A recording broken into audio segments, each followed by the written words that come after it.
नमस्कार मित्रांनो, मी Yogesh Mane ignite academy मध्ये तुमचं सर्वांचं स्वागत करतो। मित्रो, ITI इन्स्ट्रक्टर 1457 च्या कोर्ट केस बऱ्याच दिवसापासून पेंडिंग होती। शेवटी आज हायकोर्टाच्या औरंगाबादच्या खंडपीठाचा रिझल्ट आलेला आहे आणि तो रिझल्ट तोच आहे जो की मॅटने दिलेला होता। मॅटने रिझल्ट काय दिलेला होता की ITI इन्स्ट्रक्टरच्या पदासाठी डिग्री वाले विद्यार्थी पात्र आहेत आणि तोच रिझल्ट आता हायकोर्टाने सुद्धा कायम ठेवलेला आहे। पण त्याच सोबत हायकोर्टाने हे सुद्धा सांगितलेलं आहे की जे डिप्लोमा धारक विद्यार्थी आहेत ते पुढे अपील करू शकतात।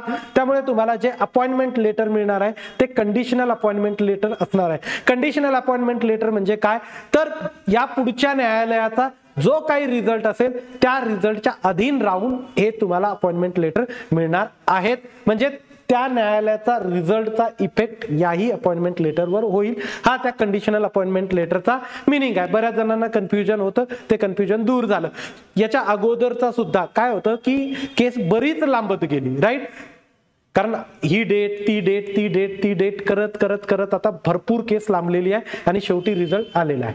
आता बघा, रिझल्ट नंतर आता पुढची प्रोसिजर काय, तर आता तुम्हाला अपॉइंटमेंट येतील, म्हणजे जॉईनिंग येईल थोडक्यात। आता ही जॉईनिंग तुम्हाला कधी येऊ शकते, तर ती कधी येईल, आज उद्यामध्ये, आज तर बऱ्यापैकी उशीर झालेला आहे, उद्या परवामध्ये कधीही जॉईनिंग तुम्हाला मिळू शकते।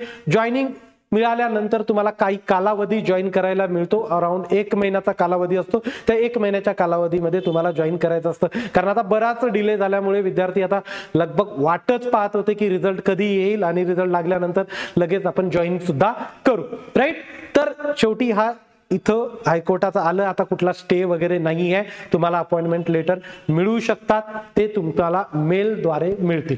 ओके, ज्या विभागाला तुम्हाला मिळालेला आहे त्या विभागात कडून ती तुम्हाला जॉईनिंग लेटर मिळेल आणि 1 महिन्याचा कालावधी जॉईनिंग साठी दिलेला असणार आहे। तर मी इथं थांबतो। Thank you so much guys for listening me. Thank you so much.